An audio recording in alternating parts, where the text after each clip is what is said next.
Well, once again, really appreciate you folks turning out. We're going to give you a pretty good introduction, I think, today to sustainable development and Agenda 21.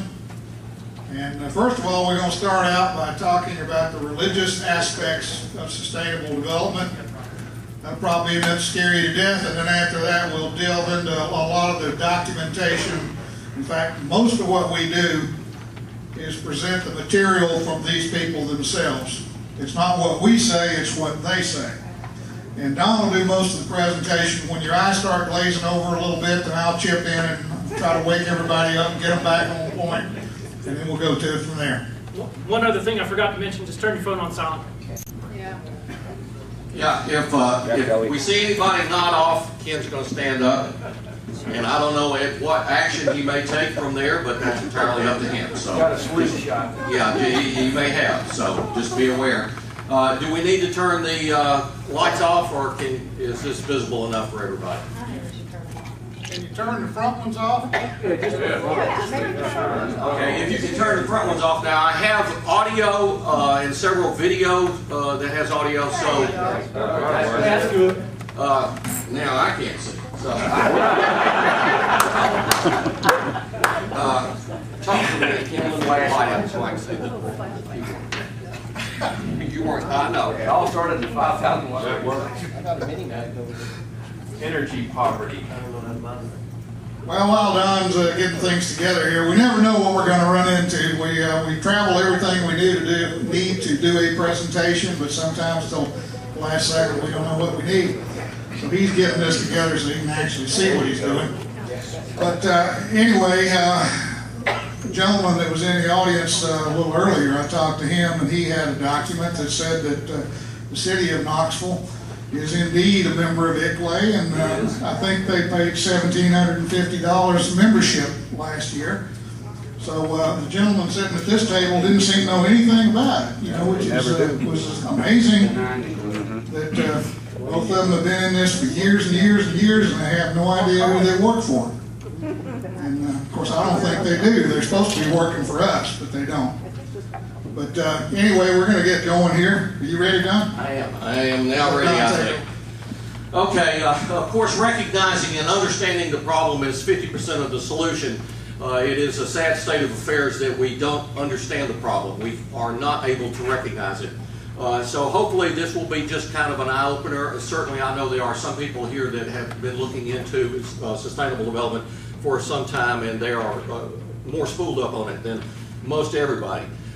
Sustainable development is a religion, and I think after you see this presentation you may well understand why I have labeled it as a religion. It has a long legislative history in Congress and throughout this country and globe.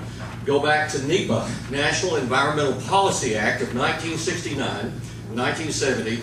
It was passed by a very liberal Congress. Then they waited on Nixon to come into office, and he signed it into law. It has the tenets of sustainable development in it.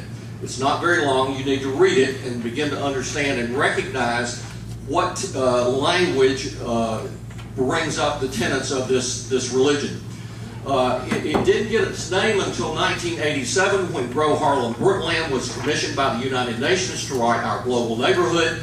And from that, she then coined the phrase sustainable development, and that is now what we all recognize as this insidious socialism that's being adopted across this country. I go all over the place, and Ken and I, like we said, are going to Australia, where they are much further along than we are. It is the basis upon which society is being restructured. It is intended to be a self-regulating system, a system of governance. And if you'll notice that governance is a word that is replacing government, and that is actually a coalition of government, corporations, and non-governmental organizations. So you may have, for instance, somebody was talking about Habitat for Humanity, which the creator of that organization was at Habitat 2 in 1996 in Istanbul, and he said the agenda of the United Nations and our agenda are one and the same. So there are many, many good organizations that have part of sustainable development in its intent or objective. It's just that we need to begin to recognize that. This is now a slide that I put together. Most of the slides, as Ken said, are going to be slides from proponents. I believe that the people in the 1930s in Germany were vehement about their position, and I think after you see some of the video that you're going to see today, we have people that are just as ardent, just as enthusiastic about their belief system, and the end result is going to be the same. We just have to be observant as to what's occurring here. Now, the United States has agreed to submit reports on a regular basis to the UN detailing what we have done to implement the tenets of sustainable development. And this is from the 2002 report. It is 156 pages long. Nothing is secret. It is all out there. All you have to do is just read it. You can go to the United Nations website. There is a database for every country in this world. It's alphabetical. Pull that down and go down to the United States of America, and that's where I got this copy. Community block development grants are one of the biggest things that's listed in this particular document, and those grants are going out all across this country.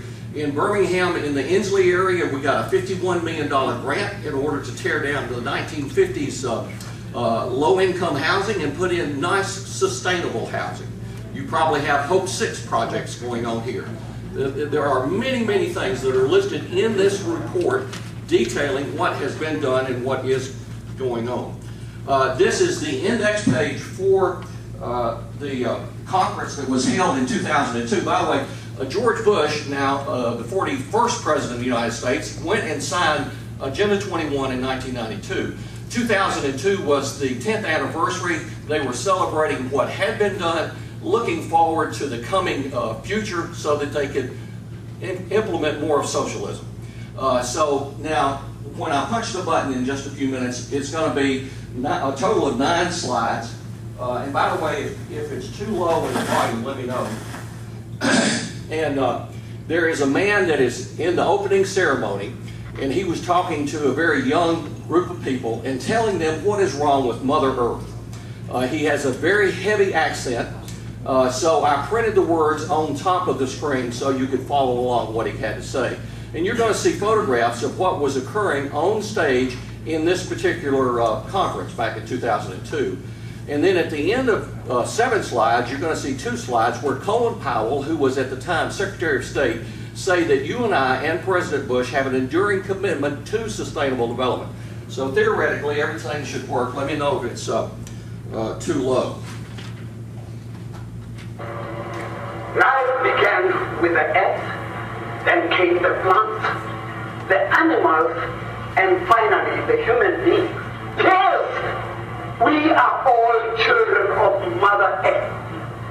That is why we must take care of her and be her custodians. She is the hand that feeds us and the heart that heals us. But I'm sad to say, we are failing. Greed and foolishness are eating deep into the fabric of humankind. We are failing to love and care for Mother Earth.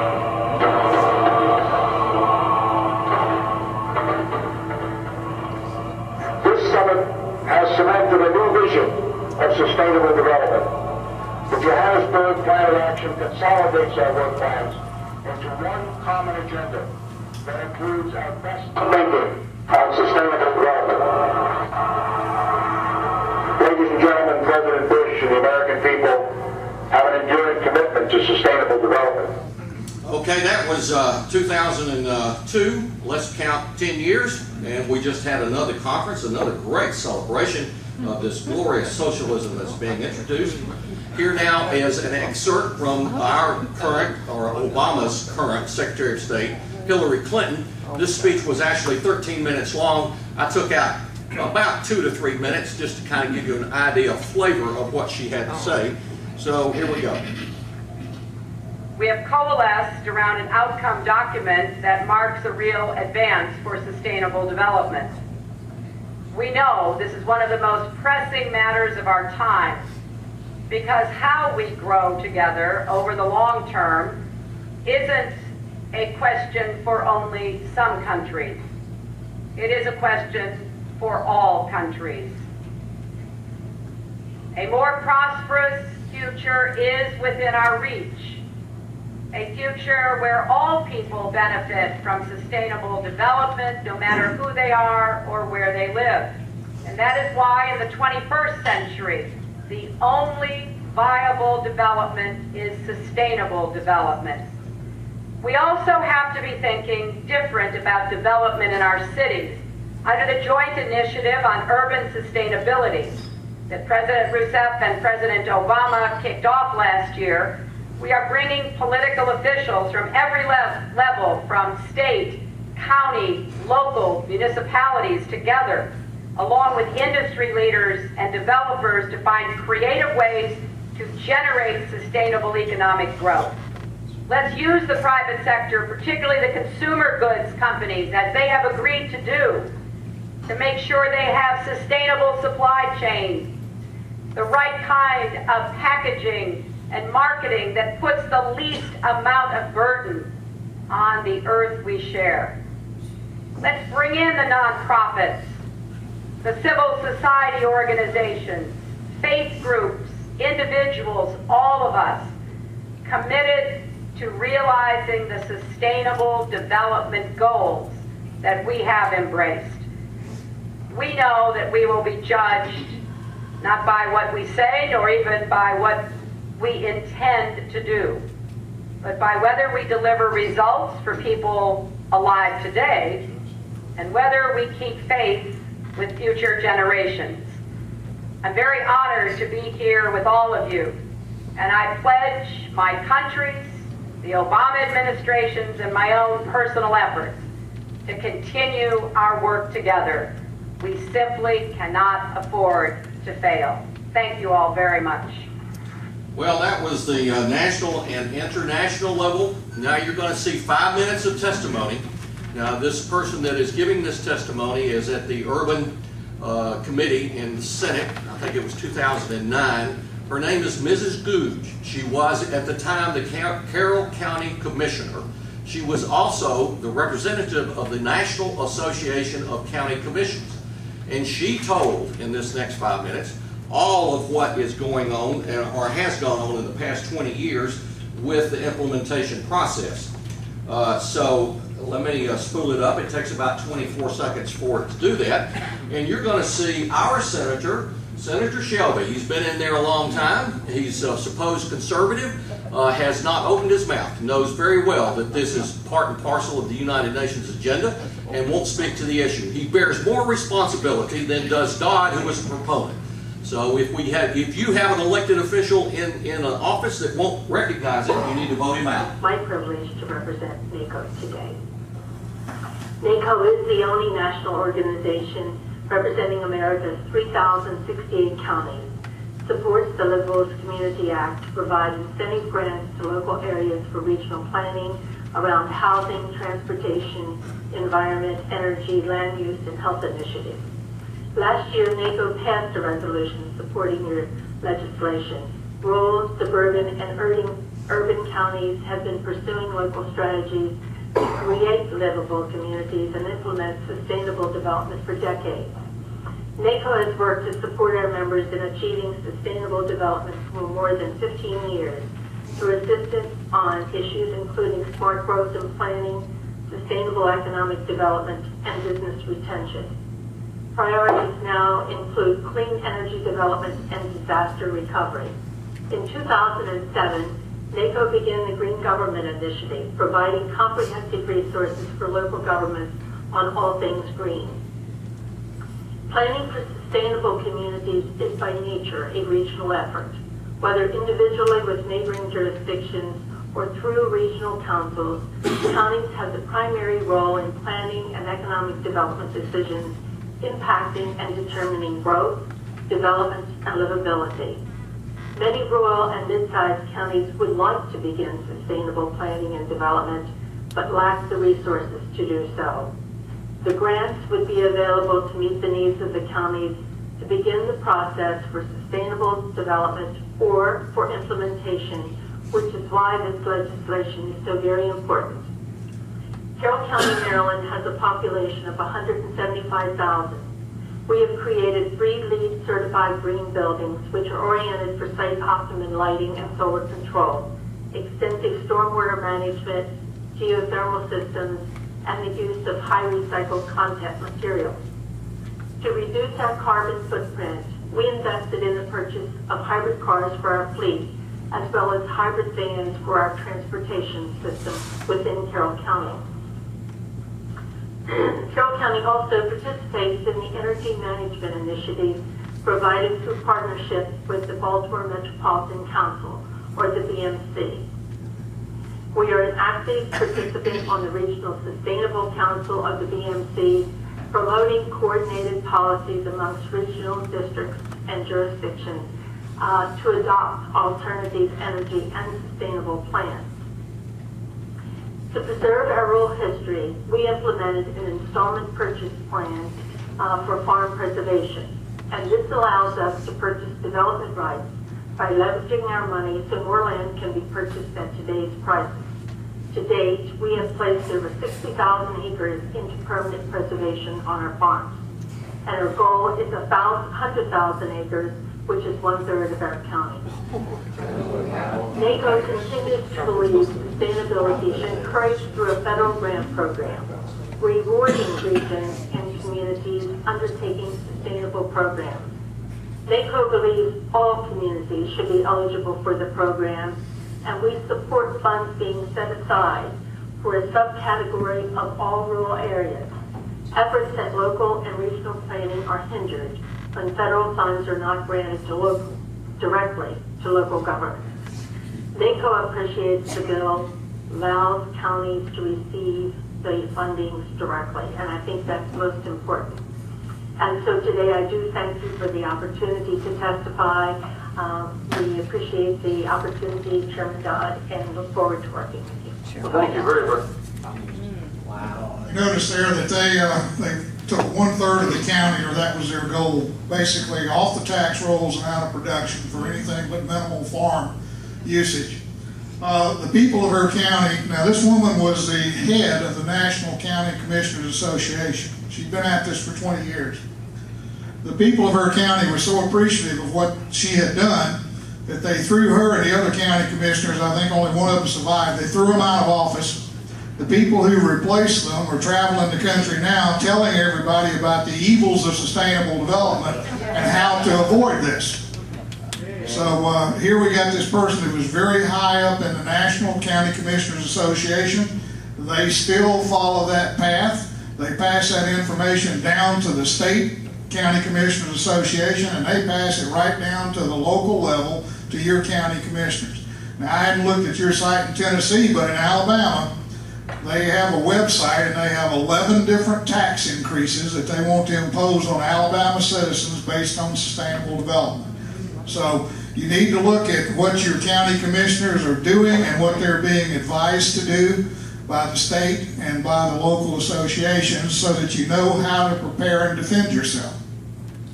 Remember that I was talking about the notice of funds available, and part of that list that is a requirement is to set aside open space.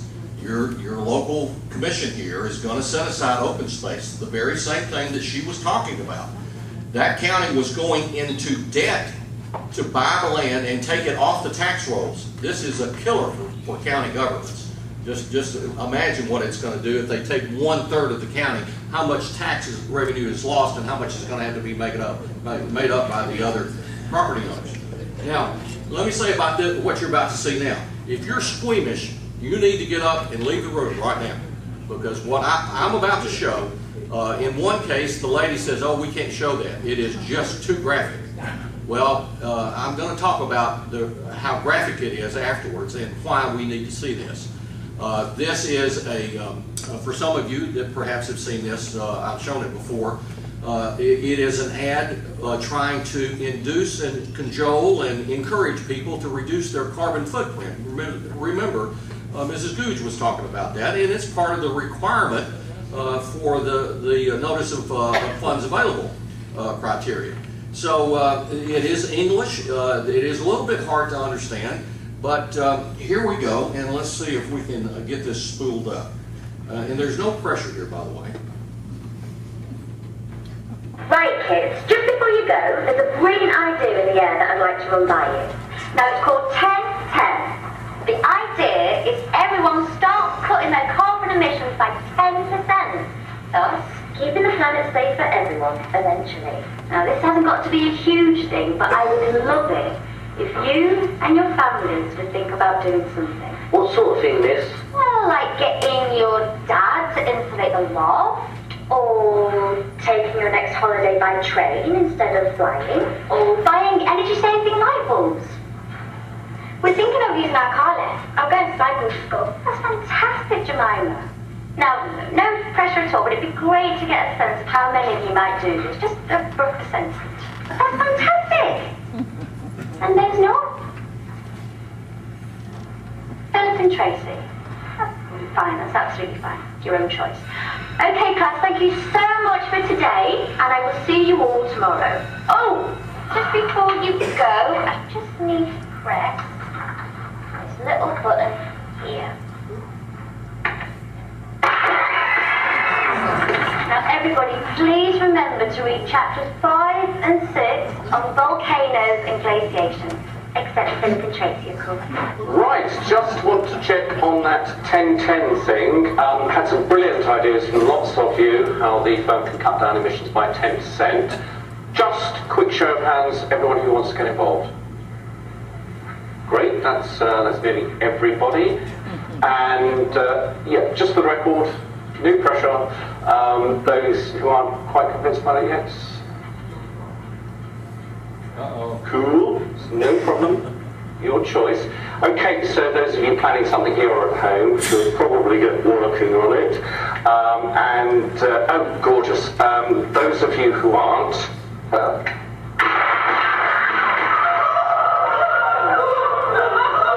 excellent. Great weekend, everyone. Well, hello everyone. It's great to be back here at Spurs. So many happy memories for me. Anyway, tell me something. What is this 10-10 thing the club is doing?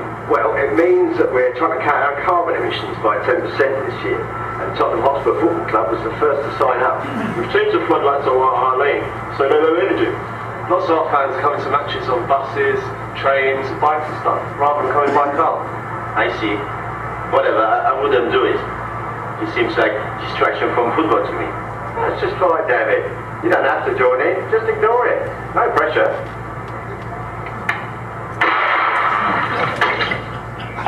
Well, let's do some penalties. 10-10. Hundreds of thousands of people, schools, businesses, hospitals, movie stars, knitting circles, scout troops, presidents and governments, all tackling climate change in more than 40 countries. Care to join us? No pressure. Is that okay? Sounded great to me. Thanks, Julian. Happy to help. So what are you thinking of doing for 10-10 yourself? What, are you kidding me? I thought that by doing this voiceover, that was my contribution. Right. No, absolutely. No pressure. Okay. Bye. Bye. Thank you.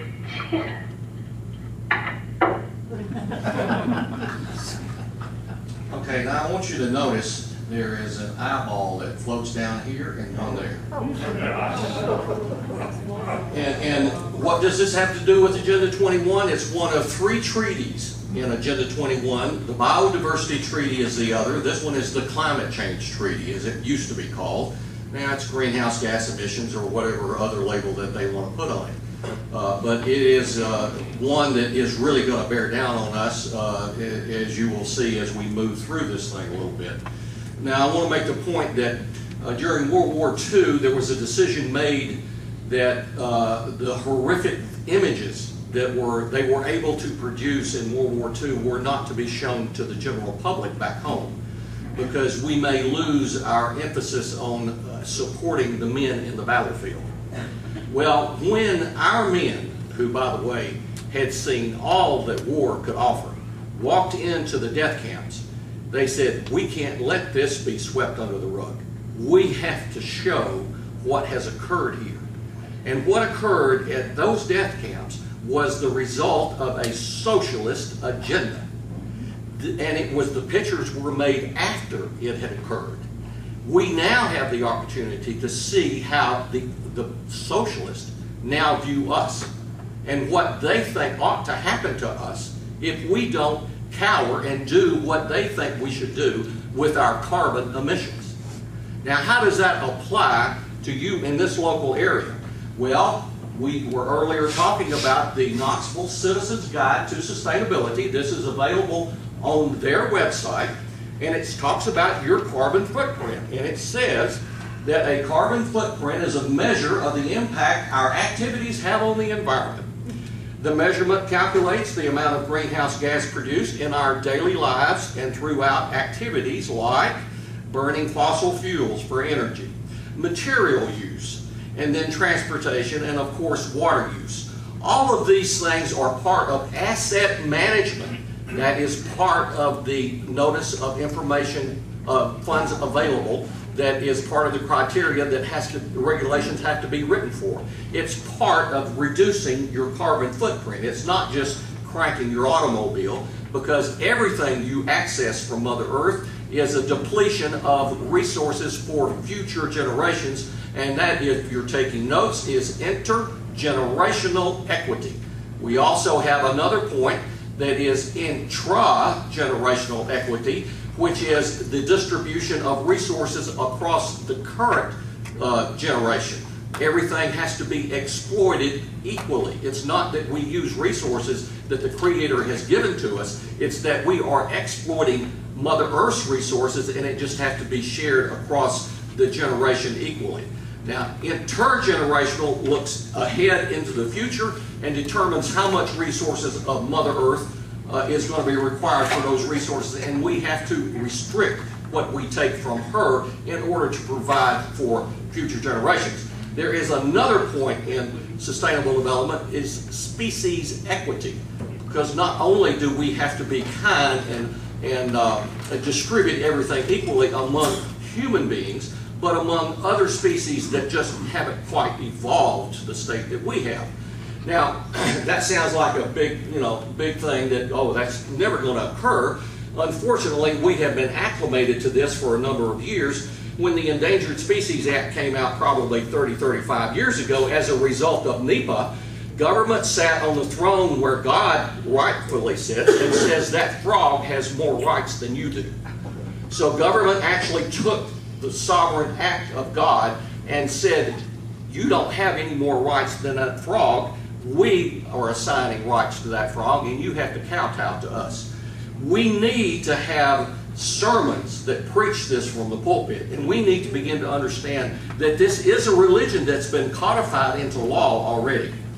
So now let me go on. Results of a carbon footprint calculation show that you are consuming more of one person's needs for resources. So somebody's going to sit down and calculate, and part of that information that's required under the notice of information, for funds available, is that households have to be assigned a certain value, and you can't go over that because you won't have carbon credits, because you're polluting too much of Mother Earth. And here now is the soft cell. What you saw in the video was the hard cell. I'm sure this will come to the hard cell at some point locally in Knoxville area. Now that's right, no pressure.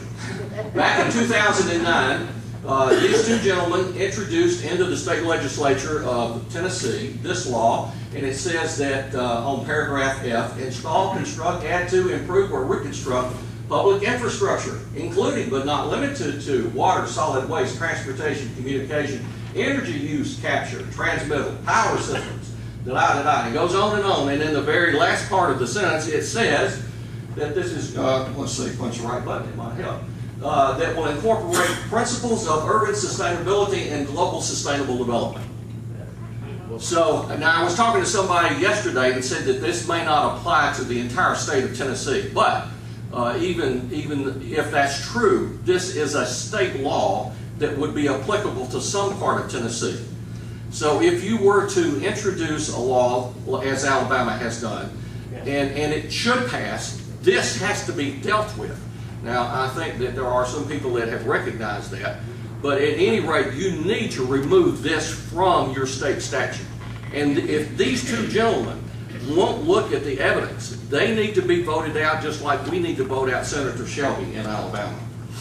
Now, there is this proclamation. This came from Lewis County, Tennessee, and I have a handout in the lobby, and it says right in the highlighted area, by the way, this is a signed proclamation from the transition community. There is a global movement across this world to bring communities at the local level into sustainable development. Permaculture, in other words, permanent agriculture, is to be used to transition from a free enterprise system to one of sustainability. Here is a proclamation from Lewis County, Tennessee, where these officials have said, in the highlighted section, that everyone should adopt the principles of sustainable development and inspire their neighbors to do the same thing. So these are just some of the examples now that have gone on locally in your area. Now, you will hear planners talk about sustainable community, and you'll read it. If you go and ask a planner, he's going to say, well, gee, I'd like to tell you what a sustainable community is, but you have to define it because we're here looking for your input. And it's, after all, whatever you want it to be is what a sustainable community is. Well, you know as well as I do that there's definitive answers to all of this. And by the way, on our website, keepourrights.org, if you scroll down to the left-hand side, there's a glossary of terms. It's like 14 pages. You need to get that glossary, and you need to read the terms, because if you sit down with a planner or some elected official that has been schooled in this, they well know the definitions of the phrases that they are familiar with. And if you don't get the definition either explicitly written into the document or know exactly what's going on, you'll wind up with agreement that will put you behind the 8 ball. Now let me tell you where this definition came from, because this is authoritative. This was submitted to the United Nations Habitat II Conference back in 1996 by the Washington State University School of Architecture. The name of this program is a comprehensive urban regenerative process. I downloaded the whole program.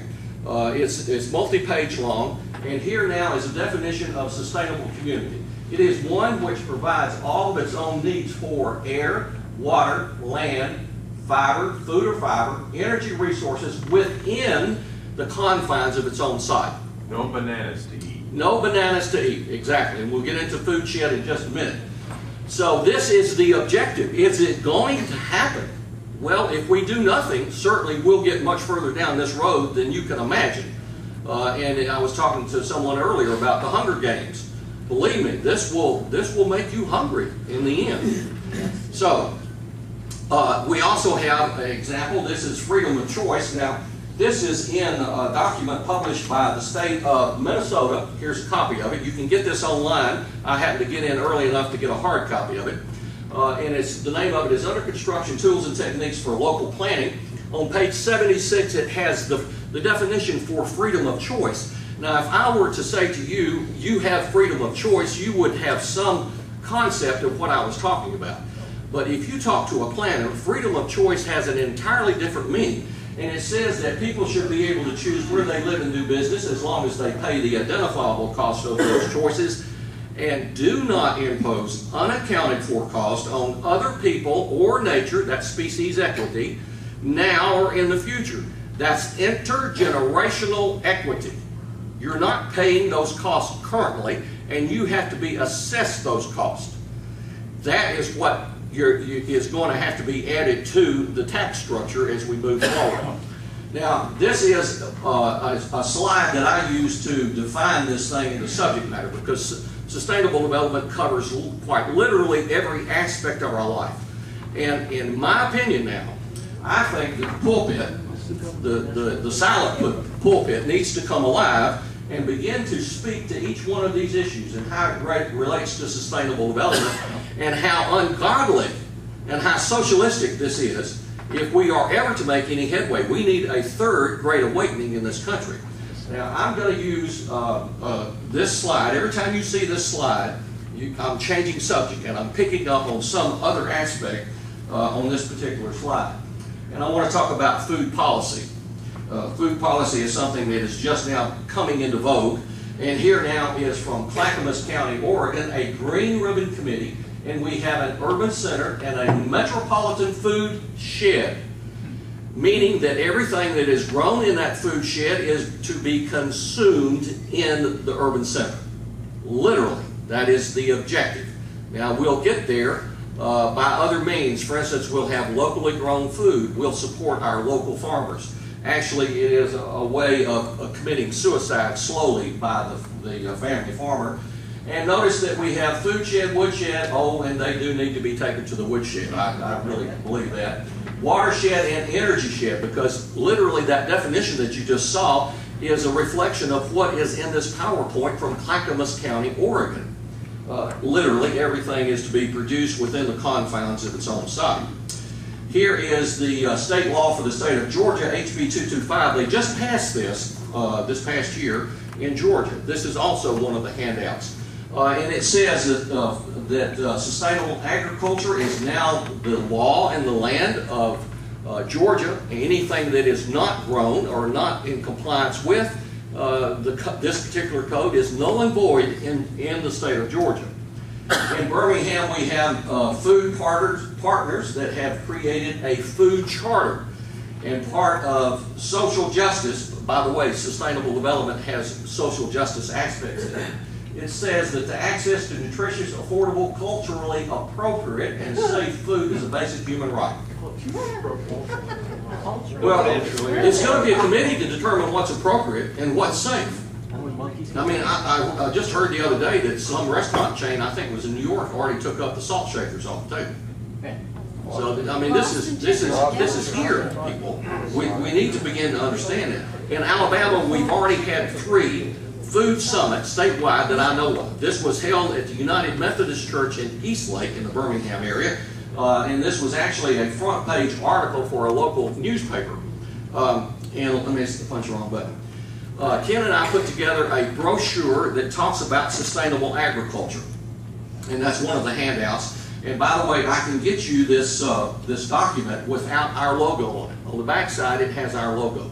So if you want the document to put your logo on to be a local contact point for you, then please do that. We don't need to be contacted about something that's going on locally here. Don't reinvent the wheel. If you find something that somebody already has, ask if you can use that particular thing to your advantage, and certainly I want to extend that to anyone here. What happens in Alabama is, and by the way, let me show you that logo right there. ASAN, Alabama Sustainable Agricultural Network.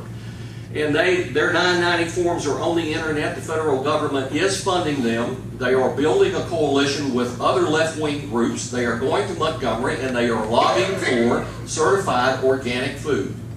As a matter of fact, we had a law that almost passed this past legislative session that said that there would be a governmental entity set up to certify grain farmers or organic farmers and then certify the restaurant that buys those locally grown foods.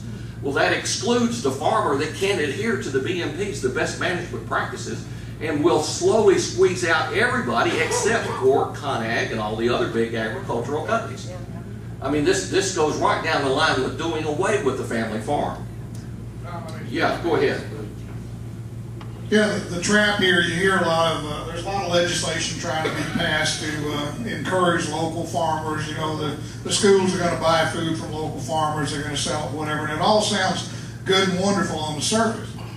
But they're also working on legislation, and they're very close to having this, that says that, of course, even now, you can't eat anything in a public school or in a restaurant that is not inspected by the federal government or one of their divisions. We've seen information that says that, well, the federal government is really too busy to be inspecting all of these little farms, so unless you produce, say, 350 tons per year of a product, it's not worth their while to inspect you. So these farmers are getting suckered in to go into this organic food thing and this sustainable development food chain not realizing that eventually they're going to be trapped, unable to sell their products because they're not going to be large enough to be inspected. So that's the trap. They're giving them the hook, you know, they're giving money and they're trying to encourage them to do this, but in future it's going to be the thing that will bankrupt them and put them out of business. The brochure on your left is one from New Orleans. I was down in Louisiana. They're having the very same problems in Louisiana, and this is a very expensive brochure that was talking about a conference that held back in 2010. And notice it says food, culture, justice. So we have incorporation of social justice within this, and this was like a 12-page brochure. Very expensive. There is some money flowing in from somewhere regarding all this. Food policy councils are popping up. Is it not allowed now? Okay. Please, yeah, let me know. Food policy councils are popping up all across this country. And here's one example of a food charter. And let me get into some of the language. The term food citizenship is defined as the practice of engaging in food-related behaviors that support rather than threaten the development of a democratic, socially, and economically just and environmentally sustainable food system. So, now, I was talking to someone earlier. Believe me when I say you have to enthusiastically adopt the tenets of this. You're not going to sit on that fence at all. Having no opinion threatens your food citizenship. So you need to be aware that just like the greenhouse gas emissions where there's no pressure, well, there's no pressure with your food citizenship either.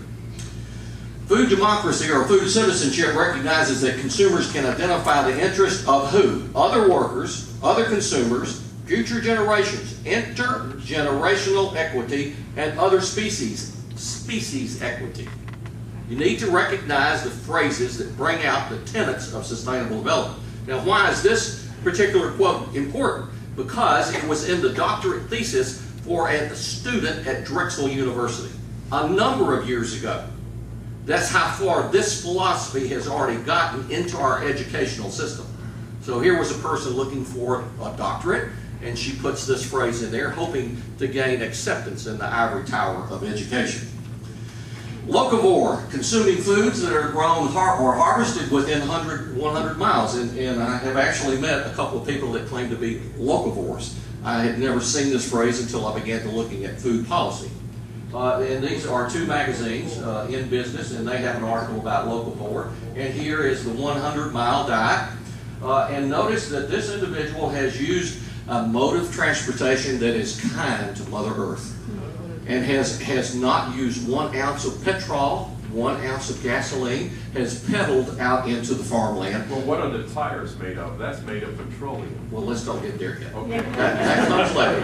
That comes later.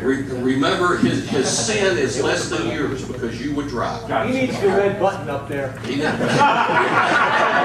pressure. No pressure. Okay, this is actually a poster.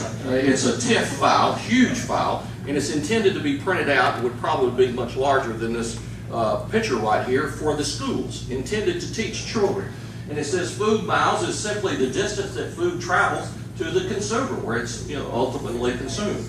Well, it goes on and says that some but not all external costs, such as transportation, soil degradation, irrigation-related groundwater depletion. Didn't we have somebody talk about stormwater just a few minutes ago? Yeah. That would relate to that.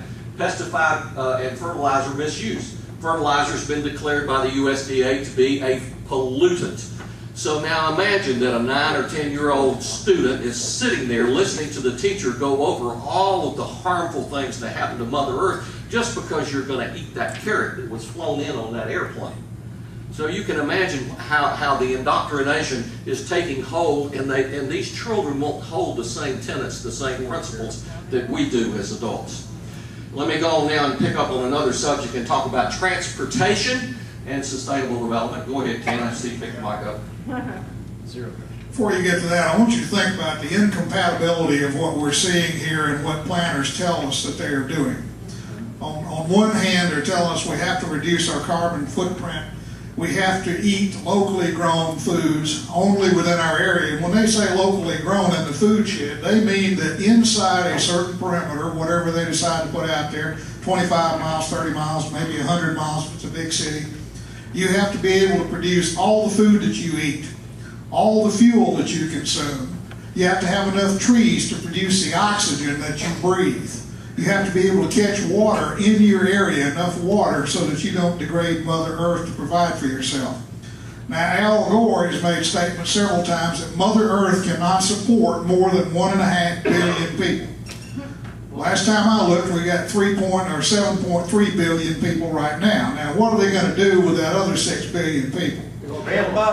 But when you look at what the planners want to do, where they're putting more and more land off limits for agriculture, for real agriculture, and for other things, they are reducing your ability to grow your own foods, and they're also reducing your tax base so you can't operate your government. Now, those two things are incompatible.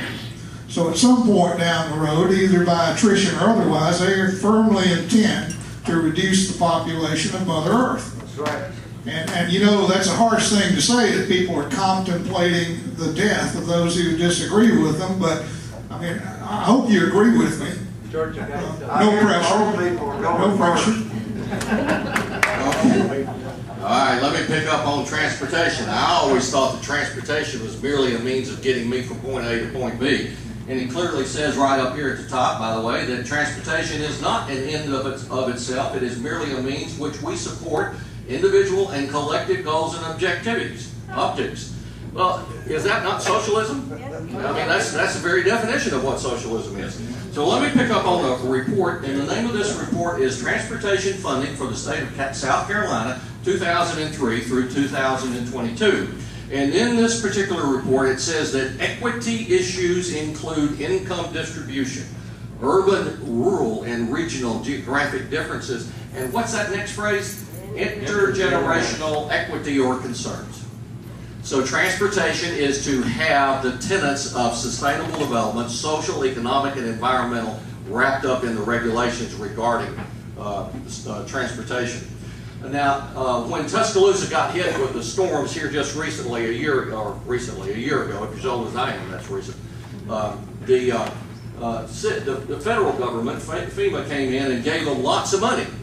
They held out their hand and FEMA just loaded it up with money. One of the tenets of this was to rewrite their comprehensive plan. And here now is part of, Chapter 6, by the way, of this plan is specifically devoted to sustainable development, but the rest of it is just laced with it. Multiple modes of transportation provide options to reduce vehicle demand, that's VMTs. Community connections help to support strong, stable, and enduring neighborhoods. Now, who would disagree with that? You know, that really does sound normal and sounds like we could support it. But in fact, if you know the tenets of it, you know exactly where this is going. This is a report for the state of Tennessee. This is actually the cover for this report. Go out and look it up. Sustainable Transportation in Tennessee, January of 2009, the very same year that the other law was passed in the state legislature. It says the first approach starts with the premise that we need to convince people to change the way they live. Now that's a pretty hard statement. Then it goes on and says the primary objective of this approach is to reduce vehicle miles traveled, VMTs, by restructuring society and such that our needs for shopping, personal and social services, recreation can be met by community by just traveling short distances. And that's how society is going to be restructured. And the choices on the VMTs, if you go and look, you'll always hear these planners say, we need to provide you with choices. Now this is the government telling you they're going to provide you with choices. And they are walking, bicycle, and public transportation. You'll never see other modes of transportation provided. Rickshaw, yeah. Pedicabs. Okay, now remember I was talking about a governance system, and I'm only going to pull out one quote from Agenda 21.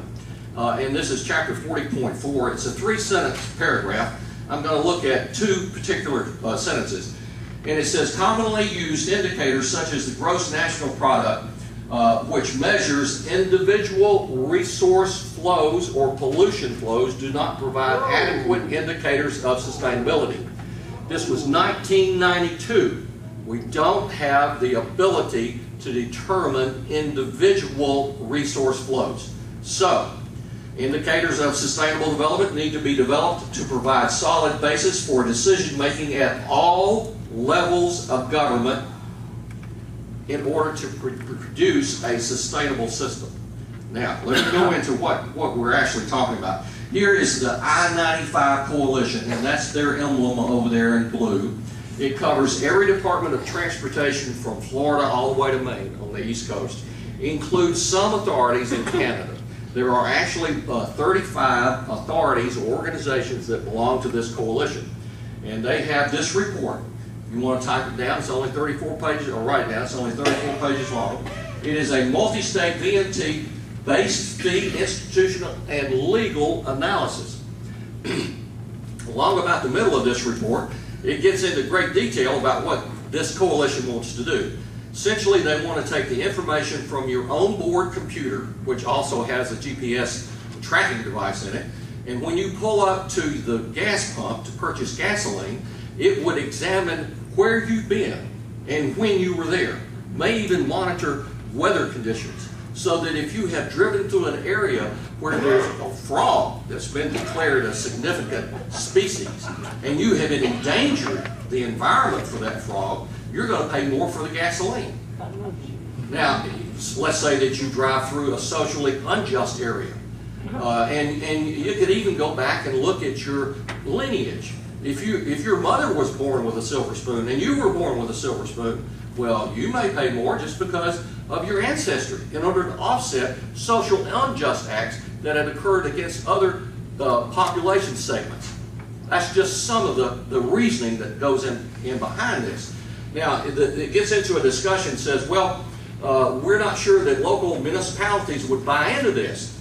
My personal opinion is that the further we go down this road of economic disaster, this is not anybody that has to legislate anything. You want the gasoline, you're going to pay the price. It's going to be a governance system that regulates the software that determines what you pay, and if you are indeed going to be able to get it at all. And all the local municipality has to do is hold out their hand, and the federal government's going to put a check in it off of what you have to pay. So, let me now go on to another subject, land use planning and greening development. Now, this is one of the other three treaties. This is the Biodiversity Treaty. Has not been adopted by the Senate, but it has been signed by the President, and it is being implemented through the executive branch.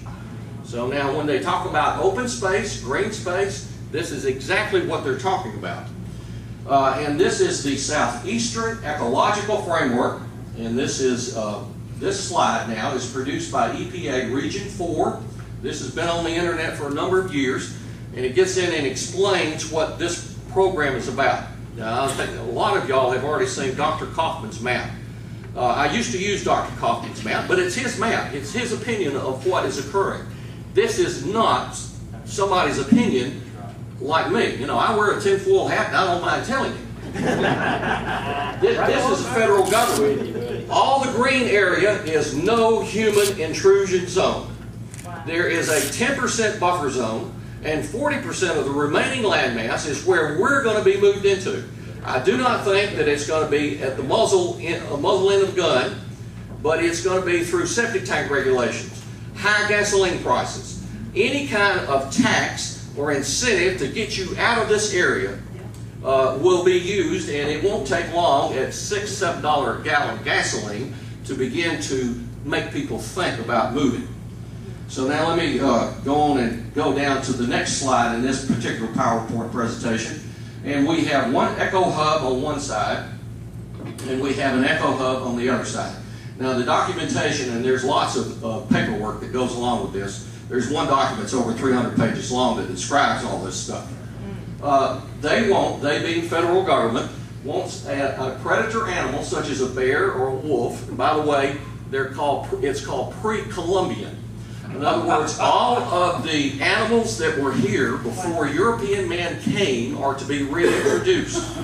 All of the species that European man brought are considered invasive species and have to be removed. Including their children. Could be. Have no idea. At any rate, we want a wolf to be able to move through this interconnecting corridor from this hub, Greenway, exactly, over to this hub in order that their gene pool not be degraded for the next 1,000 years. That's a new interstate. That's a new interstate. And Ken has a wonderful statement about this. Let Ken jump it right in here. Yeah, I just noticed that the urban area there, they don't allow us any escape. And I think what's supposed to happen, we're all supposed to inbreed until we all become liberal.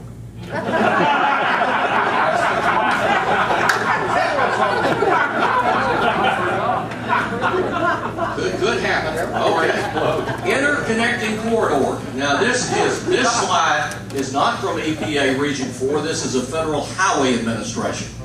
And it depicts that interconnecting corridor. I would imagine that black line is probably 2 acres or wider. So you can kind of get an idea about how wide this is. And those animals, those predator animals, are supposed to be able to move from one hub to the other. 5,000 acres or larger, can be 1 acre. Depends on what the stakeholder groups comes around and assigns a specific area. They may determine that a small mud puddle is a ecologically significant area and designate it as a hub without any interconnecting corridor.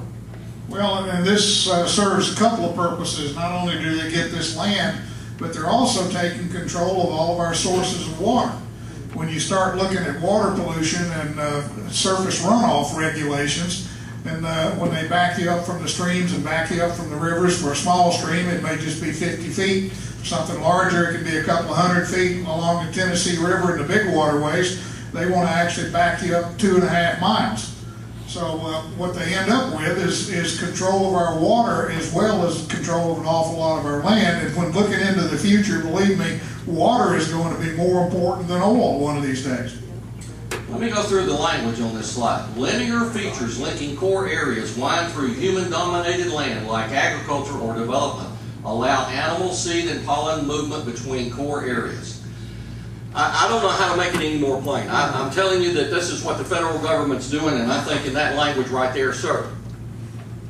Before everybody leaves, if they see these 2 maps over here to your left and to our right, yes, take a look at those before you leave, and you will see what Knox County has done with planning. You'll see the what do you call these areas? The green areas? The interconnected corridor. You'll be able to see some of those on there. Right. And they usually go by other names and conservation. There's a whole litany of vehicles, legal vehicles, to try to get land into this category.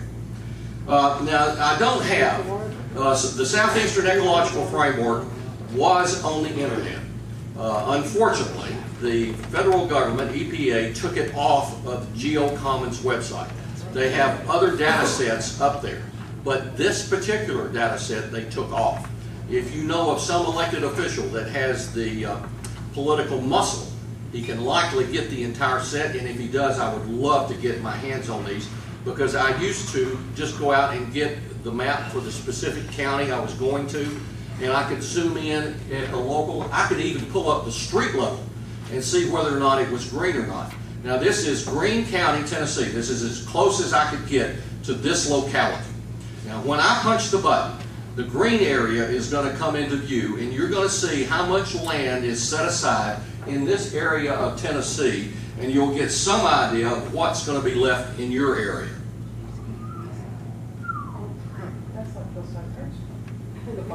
Everything that's green, no matter what shade, is going to be human-free. The very, very pale green, some of that is considered buffer zone. It's highly regulated as to what you're allowed to do.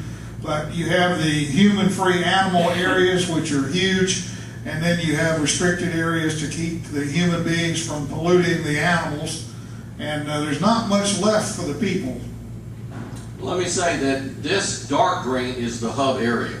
This lighter green is the PEAs or SEAs, and that is priority ecological area or sensitive ecological area. And so it holds essentially the same designation as does the core area or the interconnecting corridor. Ken wanted me to put that particular slide back up. You want to go over that, Ken? Well, I just wanted to put that back up so that you can see the size of this. I mean, you know, this is just, I think, 13 states here, and it's not just the Southeast, it's the entire United States. The Wildlands Project, their goal is to take 50% of North America and make it human-free with another 10% buffer zone. And the rest of the 40% that's left, that's where the humans supposedly are going to be allowed to live. But what we're going to end up with, folks, is we're going to be living on an island basically surrounded by our food shed, and we have to produce everything that we use where the animals can roam free. I'm not sure that that's what our founding fathers had in mind. I don't think so. Let me say that I have the webinar that I just recorded recently from officials of EPA Region 4 and other EPA regions where they were talking about this program. And EPA Region 4 had quit mapping the rest of the United States, but have, in this webinar, they had said that they had begun again to map out the rest of the United States. I did read that, I think it was 2010, they were supposed to have all of these maps available online, but it just didn't happen.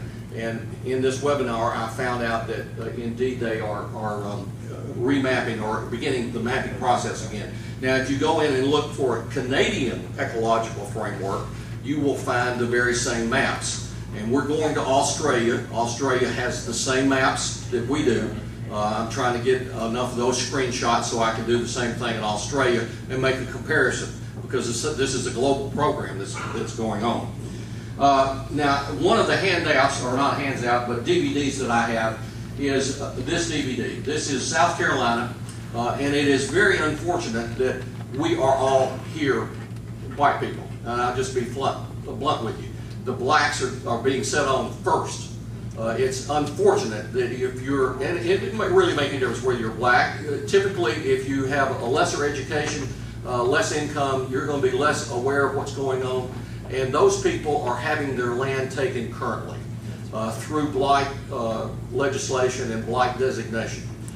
So I'm going to punch the button in just a few minutes. You're going to see a 3-minute excerpt in which Joe Neal, now Joe Neal is the state representative on the left side of the screen right there, and he's going to talk about what private property rights mean to the individual. And it's very unfortunate that the property rights were being taken in Richland County at the time. And this is probably the best explanation I have ever seen regarding property rights. So, and by the way, I would use this presentation to go to black churches and try to get a coalition, because if we could get the black people to understand that we're just being all put on the plantation, and we need help. We don't need to be seen as divided Americans. Diversity is not, we can have a diverse society, black, white, red, makes no difference, but what unifies us is an understanding of rights, where they come from, and how to protect your private property rights. And believe me, because somebody wrote a law in Nashville that property rights are protected, that doesn't mean anything. It only means that property rights are protected because you're willing to stand up for your neighbor. And if leaving, if they take his property rights, who's next on the list? That's right. Okay. Here we go. Whoop. Come in.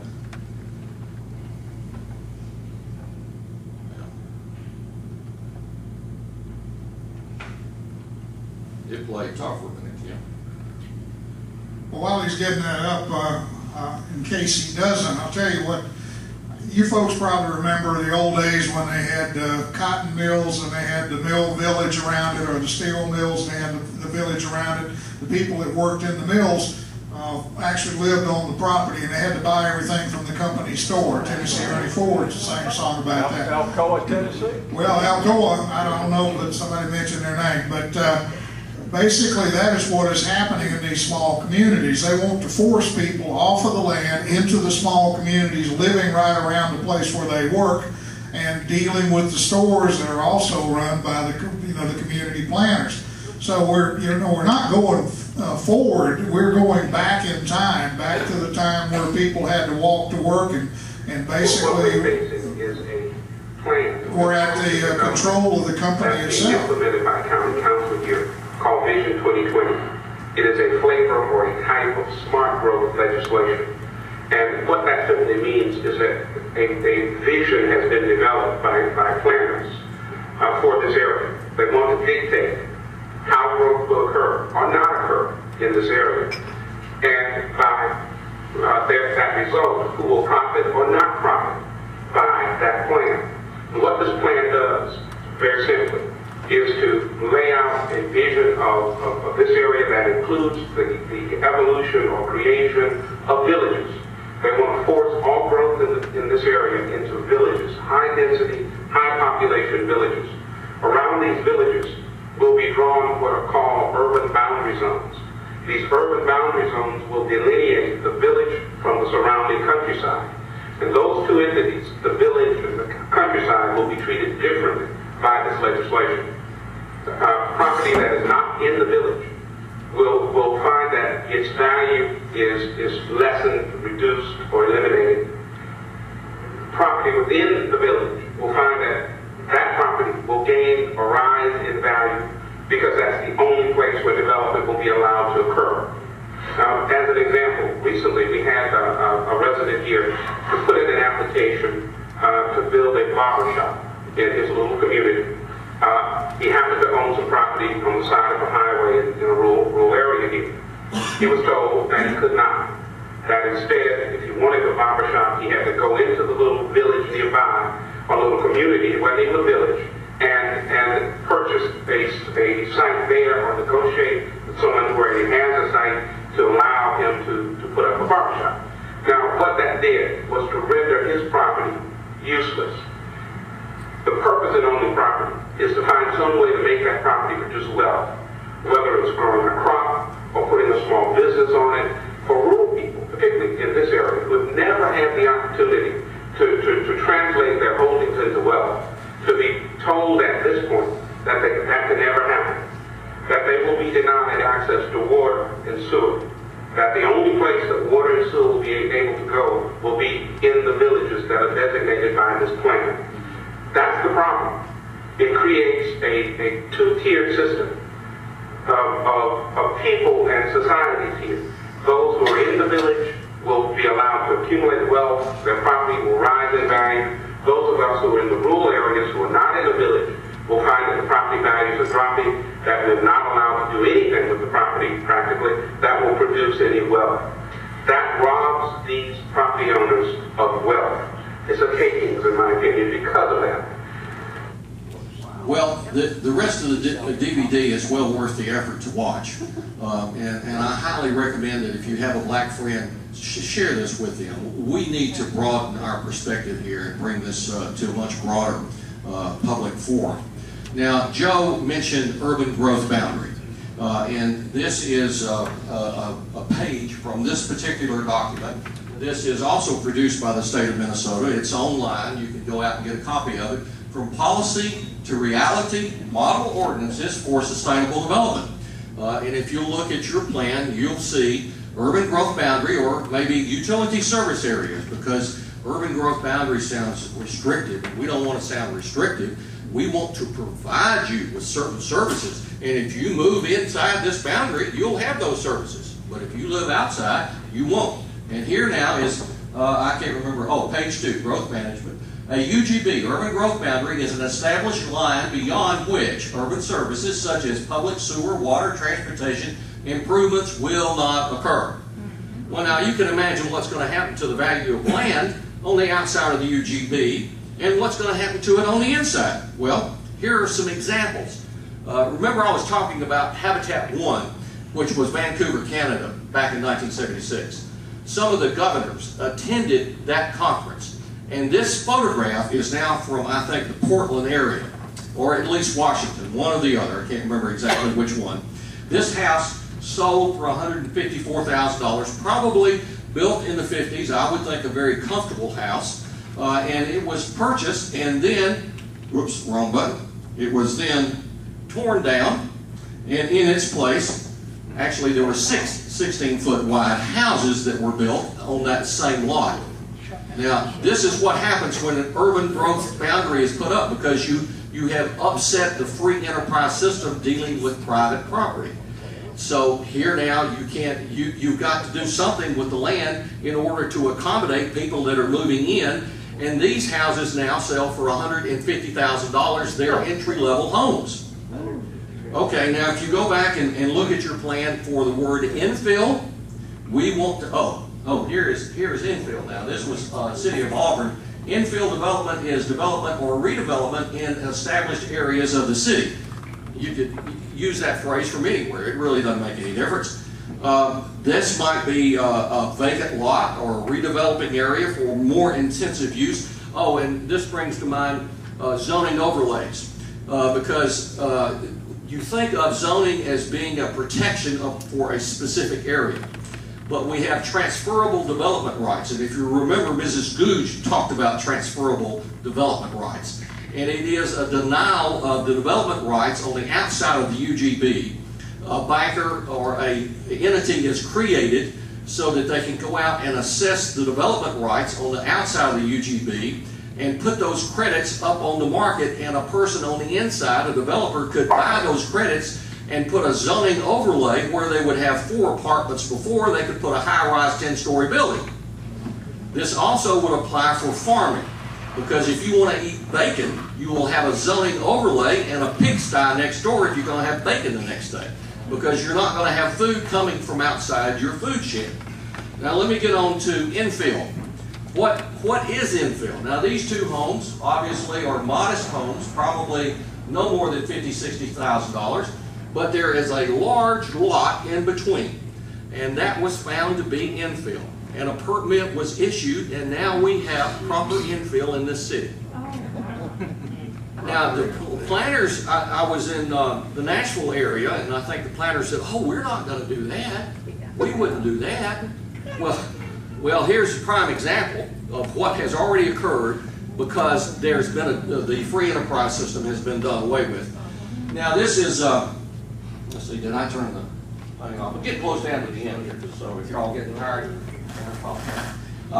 this I probably think the next few slides will really bring it home that this is a religion. So if I can get the little hand up here.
Instance, go out to YouTube and type in the Earth Pledge. If you're taking down notes, look up Janissary. I think this is the jot and tittle of Janissary in our generation. These children will grow up and look like us, but they won't be us. They won't hold the same principles. They'll hold an entirely different worldview, and believe me, it will take away your property rights, because there'll be certainly more of them than there are of us. Now, this particular slide is the Ark of Hope. And this box was actually made to look like the Ark of the Covenant. It was made from one tree in Germany, shipped over to the New England area, and hand-carried to the United Nations meditation room, where it sat in state. And inside this box was the Earth Charter. Now here's what Gorbachev had to say about that Earth Charter.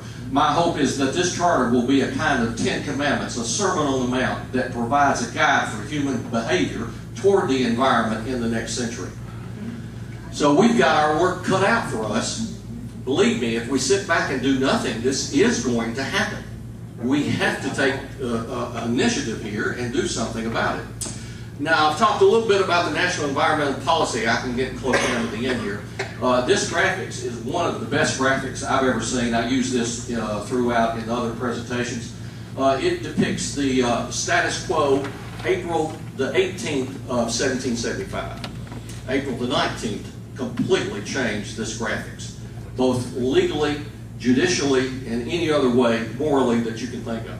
But here's the National Environmental Policy Act that I had referred to. And I'm going to fill it in because we have a modern day version of this particular graphics. And here now is a quote from this National Environmental Policy Act. The federal government responsibility is to ensure for all Americans safe, healthful, productive, and aesthetically and culturally pleasing surroundings. This is about 2 or 3 paragraphs long. Go out and look this law up.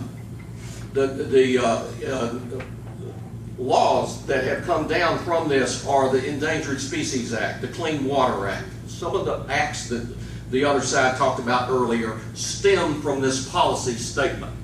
Well, in my opinion, the Environmental Policy Act really needs to go right where the religious laws used to go, the Bible. Agenda 21 is a milestone for that, should undergird the National Environmental Policy Act. And here now is the Council on Environmental Quality. Go out to the executive branch's website, the president's website, and look at the tabs on the top. And on the right-hand side, you're going to find Council on Environmental Quality. You see, NEPA established this council. They have been called the Council of God because they determine the criteria by which the executive branch and agencies will designate endangered species. So this is the council that really sits on the throne and determines the rights of frogs over Europe. Well, of course, that ought to be where the church used to be. Of course, what has the president done? Well, he should be the king in this particular graphics. And then we have the Environmental Protection Agency. Notice what it says, Office of Criminal Enforcement, Special Agent. So you could actually commit a crime against Mother Earth. Well, that should go right there. In Birmingham, we already have the Environmental Police Force. This is coming your way, count on it. Atlanta's got them and so does Mobile. So then that should go right there. Well, if you've got the Environmental Police Force, can the Political Code Enforcement Officer be very far behind? So I thought he ought to go right there. What has Congress done? Absolutely nothing. They have acquiesced in all of their responsibility, and they are just subservient to the executive branch. So that's how I feel in this particular graphics. What is government? I got a couple more slides, and then we'll open it up as long as y'all want to talk about questions. I had no idea what really government was until I ran across, it didn't have a good definition, that is, until I ran across this. Properly constituted under God's law, government is the transfer of specific rights and obligations, those designated by the people, to an entity called government. Government becomes a corporation, a legal fiction, an idea that is described in a written format. The written format or document is a charter, a contract, a constitution, which contains the mission statement that spells out the purpose of government. Now, in Alabama, we have one of the finest descriptions of the purpose of government that I have ever read. This is Article 1, Section 35, and it says that the sole object and only legitimate end of government is to protect society as a whole, future generations, species equity. No, it doesn't say that at all. It says it is to protect the individual in what? In the enjoyment of life, liberty, and property. Now, Ken's already gone over this point, but it's worthwhile to go over again. John Locke was the one that actually coined that phrase. And he was, by the way, the third most quoted individual in the founding era. I have a book of sermons that talk about the magnificent John Locke. And he said that life, liberty, and property were the sole aim and purpose of government. Jefferson came along and said, well, if you don't have life, there is no other property. It is the first aspect that must be maintained. And he substituted pursuit of happiness. Now, I'm going to pose a thought to you. Just take it with you for this next week. If government will not protect the first aspect of property among the most innocent among us, do you think that they're going to protect your private property rights as well?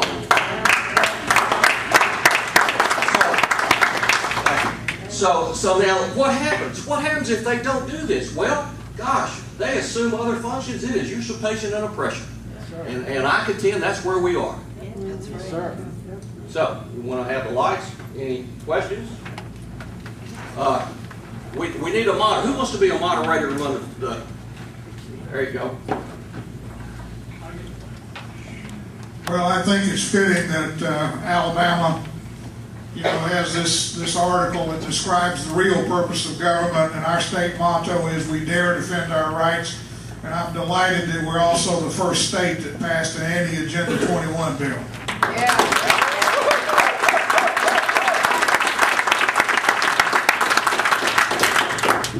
Yes.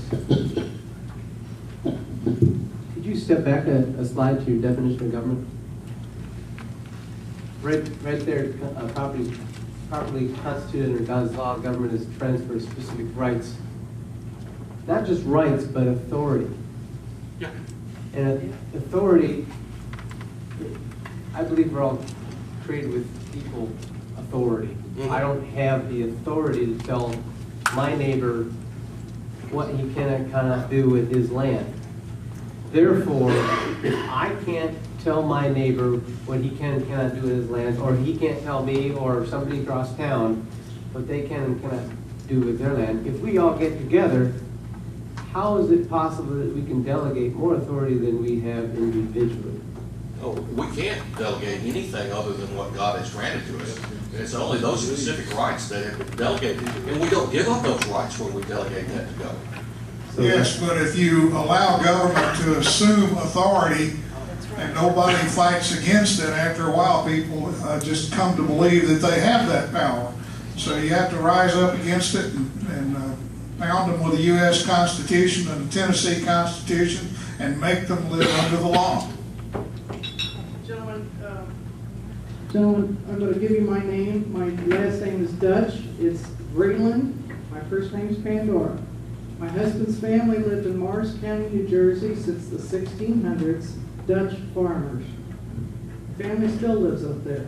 My husband went to develop their family property that had been their family for that many years and ran into the EPA, who threatened to fine him $10,000 US a day for filling in the man-made ponds his family had put on their property. That was number one. Number two, they wanted to slow down development in Morris County, New Jersey. Property was very expensive, 25 miles from New York City.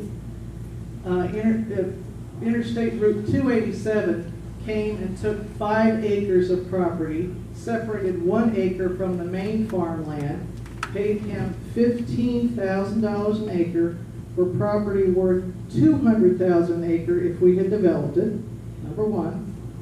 Number two, they had 2 Texas Eastern transmission gas lines on the property. Well, one was Texas Eastern, the other company I don't know the name of. They had enormous easements for those transmission lines, buried transmission lines. Our town decided that to slow development down, they were going to add additional buffers and easements to either side of those transmission lines.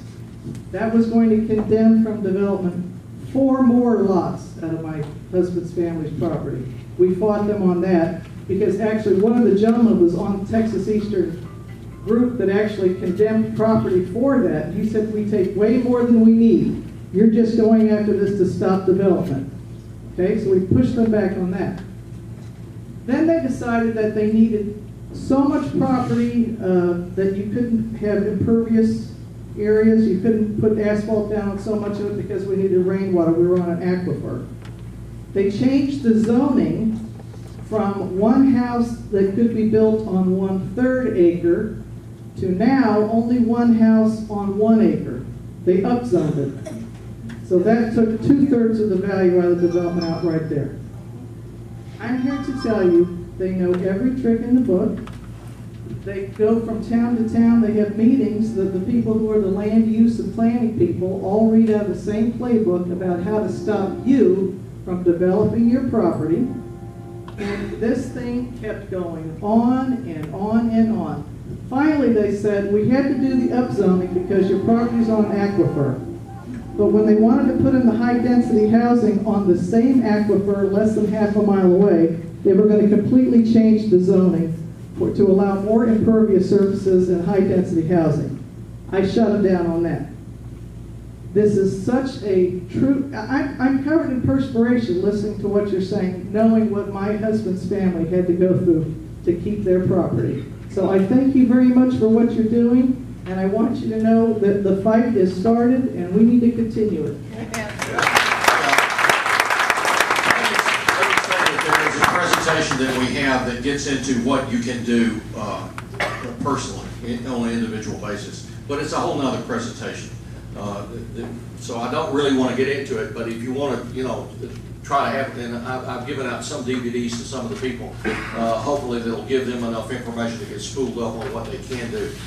But don't be disheartened. There are things that we can do, and we just need to exercise those things. This is for us on a local level. Many questions have been asked of MPC, TPO, and other groups about Knoxville's affiliation with ICLEI. We were told that the only reason they joined ICLEI was to receive the document, the software? Yeah, the software to do the measurements and all this. But I have a document here called Growing Economic Prosperity Through Environmental and Social Responsibility from the City of Knoxville website. And it says this is the City Energy and Sustainability National Participation. The City of Knoxville participates as an energy and sustainability partner nationally whenever possible. Here are some examples of activities and organizations we support and contribute to with time and resources. The second one is Local Governments for Sustainability, ICLEI. Knoxville serves on conference planning and policy advisory committees. So they are actually working with ICLEI or for ICLEI. They are not just using the software. Second thing I want to show is I have a survey that was done in June of 2012 by the American Planning Association. This says the actual survey was conducted online within the United States by Harris between March 8th through the 12th of 2012 among 1,308 U.S. residents aged 18 years or older. The respondents for the APA poll recruited from a Harris Interactive Online panel, one of the oldest and most credible general public panels in the world. Respondents were selected to match the 2010 U.S. Census Bureau demographic estimates of the American general public in terms of age, income, race, ethnicity, and geography.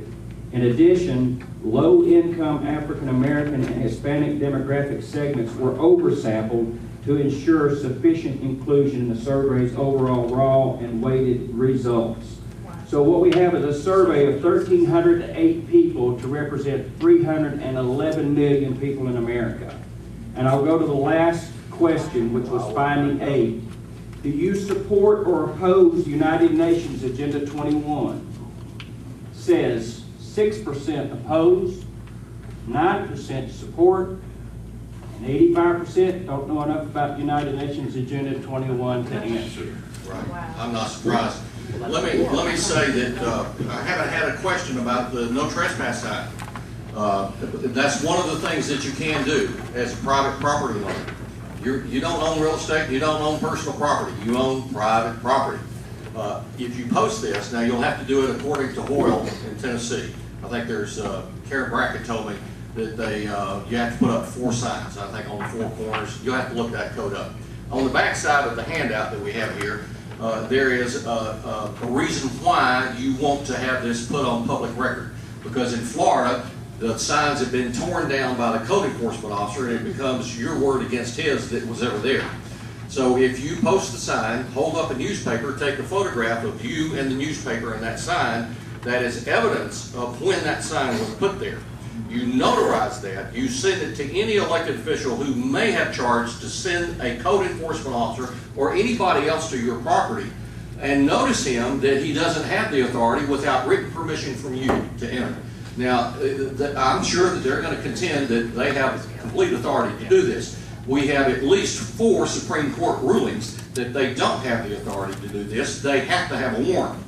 So if this becomes necessary, we can provide you with the information in those specific Supreme Court cases that would bolster your position. And I'm sure that if you do send this notice in to the elected official, you may want to cite phrases from those particular cases to make sure that they know they don't have the authority to do that.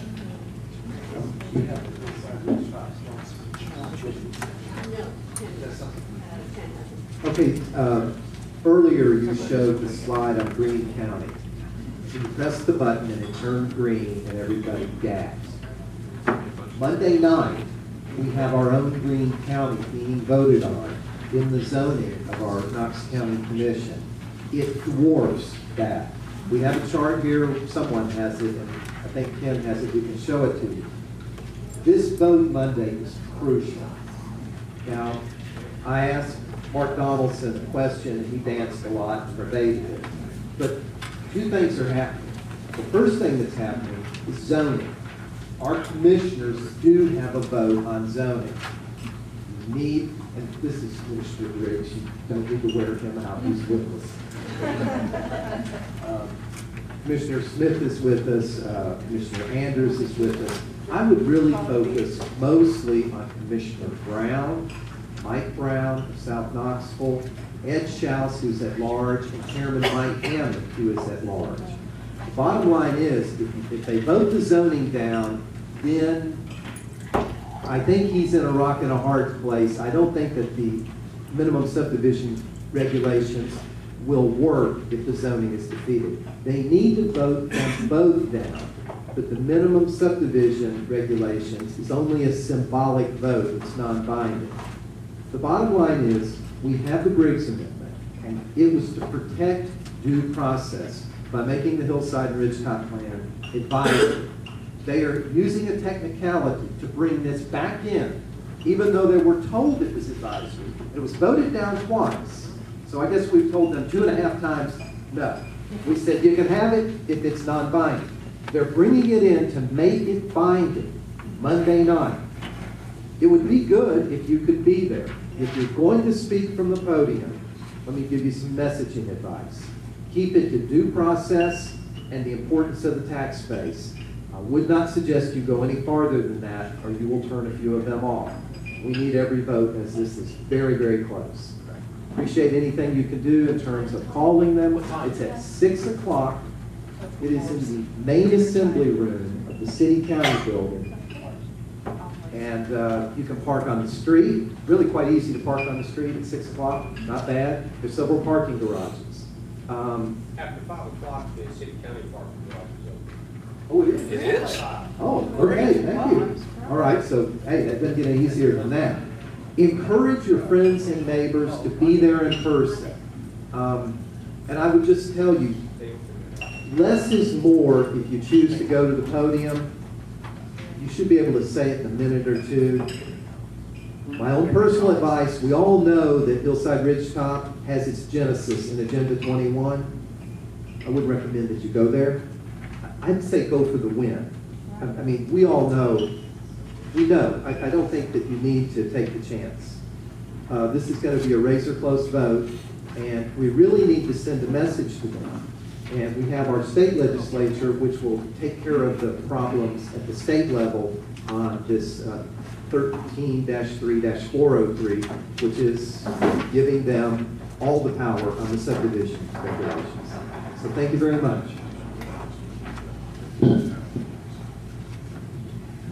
Thank you, gentlemen. I appreciate you being here. How specifically did you get, I don't want to reinvent the wheel like you guys said, how specifically did you get your ideas into legislation before a state committee of your legislators? Well, actually, we've been working with our legislature for a good while now. The Tea Party movement in Alabama is very strong. Of course, everybody thinks all citizens groups are part of the Tea Party. Well, they're not. Don and I was around, we were around a long time before anybody thought of the Tea Party. I guess we were the Tea Party before there was one. But we have a lot of citizens who've gotten pretty active. And for the first time in 136 years, we elected a conservative, they happen to be Republican legislature. And so between the activity among the citizens groups and the newly elected officials, we had a much better situation than we had in the past. And then the way that the bill was cast, rather than going out and saying this is an anti-Agenda 21 bill, we cast the bill as a due process under the Constitution, which anybody ought to be able to understand and be in favor of. And then it got further on into the bill. Once they understood that, it spelled out that no government entity from the state down could basically take money from or have anything to do with any group that was attached to Agenda 21. But I'll have to tell you, it was providential. As much as anything else, nobody was any more surprised than we were when we got it passed. We worked really hard for a long time, but that thing went through the House committee unanimously with no change. Now, if you've ever been in the legislature, they say there's two things you never want to see made is legislation and sausage. You never see a bill go through unchanged. Who wrote it? Henry Lamb helped us with the words. Don and I, we wrote it up originally. We sent it to Henry and said, Henry, can we say this better? And Henry was as good as there ever was. And so Henry helped us with the casting of it under the due process, which it is. I mean, there's nothing deceptive about it. It's about due process under the law, but it's putting it in such a way that it's palatable. But anyway, it came out of the House committee unanimously. It came out of the Senate committee unanimously. It passed out of both houses, the bodies, unanimously. It went to the governor. The governor handed it to his legal staff, and they said, whoa, we're talking about lots of federal money here. So they sat there and they scratched their heads for 6 days while we encouraged them to the tune of about 200 phone calls a day to the governor. And finally one day they said, okay guys, we're going to sign the bill. Would you please give us our phones back? So that's kind of how it came down. It was just all the stars were aligned perfectly. You know, we did everything just right, and as long as things were moving in the right direction, I didn't muddy the waters, you know, and sometimes getting too active can hurt you. But all I can tell you, we were extremely lucky. We had God on our side, and everything just lined up. About this. Are we going to get together and do something like this and try to write along? Yeah. But let's do that, Richard, okay? Go ahead, sir. I have a lower level sort of question rather than from the legislature. In Sevier County, where they are basically going to, I guess probably the whole county is going to become the Great Smoky Mountains National Park, essentially. Gatlinburg, that region. We have the beginnings of this. Our Smokies, our future. The visioning thing is going on right now. I wonder, have either of you ever experienced somebody getting together a competing vision and holding competing meetings so that the commies go forward with one vision and the people go forward with another vision? It's all public, it's in the papers, it's on the radio stations. And that way, it seems to me, there would be more exposure to the truth. Do you know of anybody ever trying that? Well, yes, as a matter of fact, but I suppose you folks understand what this entire process is. There's a new thing in this country over the last 5 or 6 years called the Bleecker method. And probably if you look into this, they use the Bleecker method to get this visioning done and get their legislation in place. But Dr. Bleecker himself, he sounds German, probably a descendant from Hitler for all I know. But anyway, his stated goal on his own website, if you go on YouTube or you go on the internet, but go on YouTube and just type in the Bleecker method, and there's some videos there of him giving presentations. And he says in his presentation that the objective of their method is to get citizens to grudgingly consent to programs that they are actually opposed to. These people don't care what you want. All they're trying to do through this method is to damp down your dissent so that they can get it passed over you. By the time you hear about a public hearing, it's all over. They've already sent out the emails to all the government people, to all the environmental people, to everybody involved. They've all gotten together. Now, they may let a citizen wander through every now and then, but I guarantee you they make sure you don't have any input. By the time you hear about it, it's all done. It's in concrete. But NEPA requires that they have public input. and they have to check off that little box that said that they had public input. So when you get to that stage, what you've got is what we had today. These two gentlemen don't really care, you know, about the creation of it. All they were doing is trying to sell you the program that they already created. If you think you're going to have an input in what this program looks like, you're wrong. So I agree with you. If you set up opposition early enough, if you know the first time they talk about creating a vision and your people rise up and you start combating it, then you've got a chance to fight.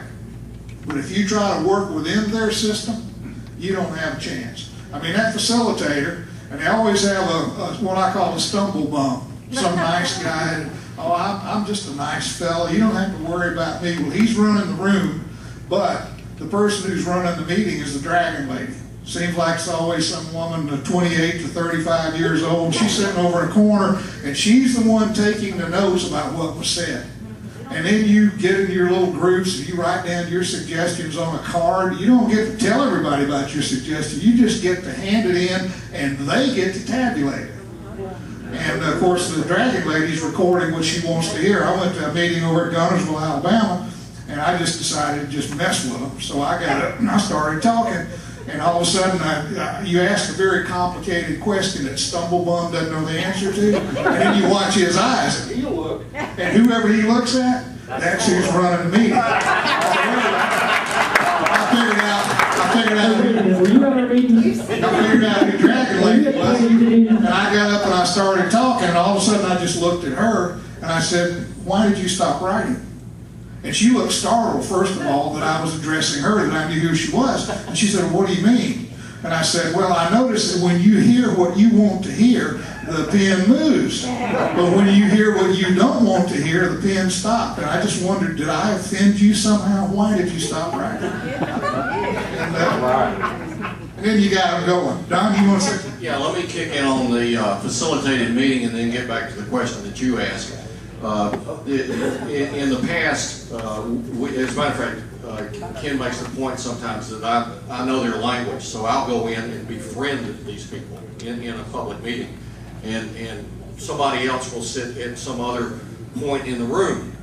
And as a matter of fact, one of these meetings that I went to, the guy went on and on and on, and I was asking questions, just oozing honey and butter all over this guy, and so he got down to a point, and I said, "Now, you have urban growth boundaries.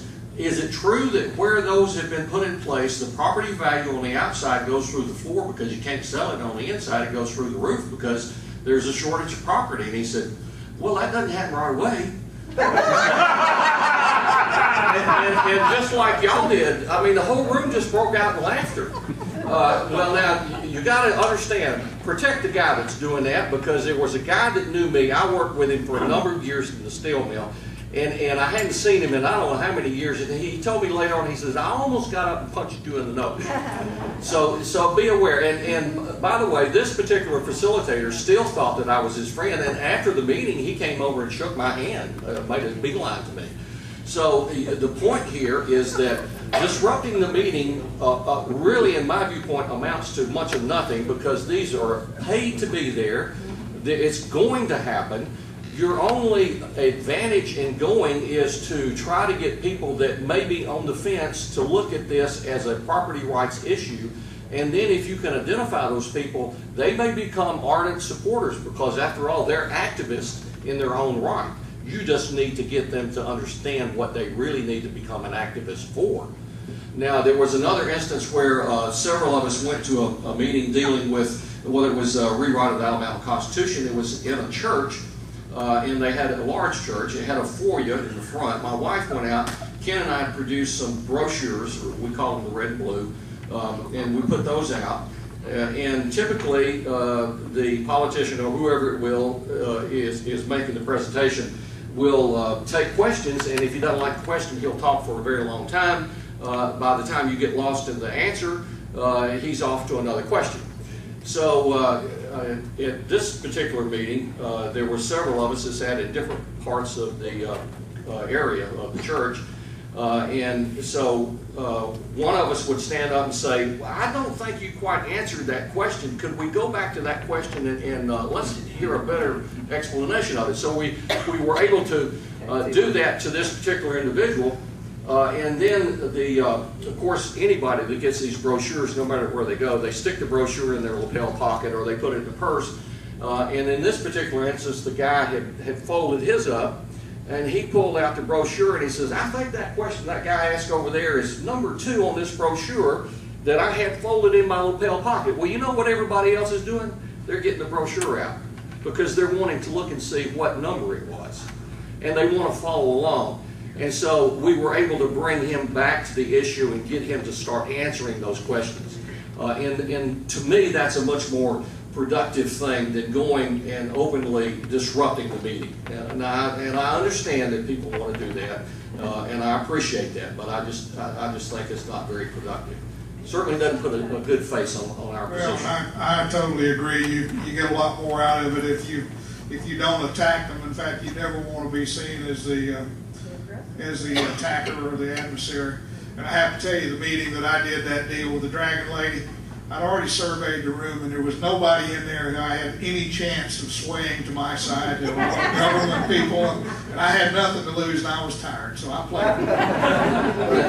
You didn't tell them about putting the sticker on the wall. Oh yeah, well, we got to do that. They came in. They were going from county to county, and they brought in their posters, and they were these are the different plans that other counties have decided upon. And of course, they were all the same plan, just with a little different angle on them.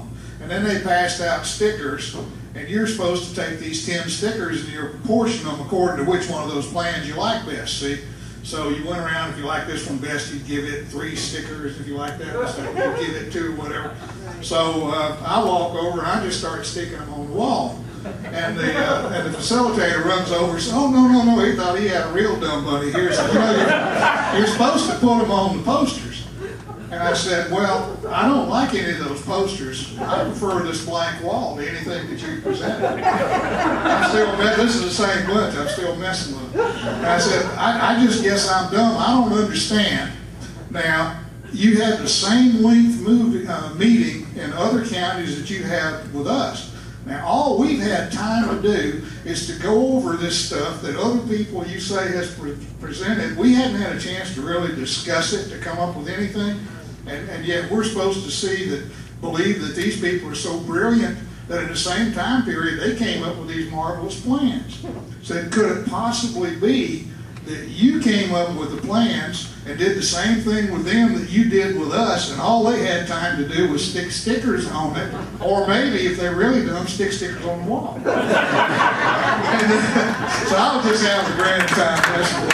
Well, still my but that's not what you should normally do. You need to go in there and you try to educate people like we did today. Believe me, we could have torn these guys to shreds. But what you're trying to do is you're trying to educate people and you're trying to move them to your side. You're not debating them. You're playing to the audience to make them understand. Okay, but what I'm saying is, okay, we got the engineered consent meeting over here. That's separate.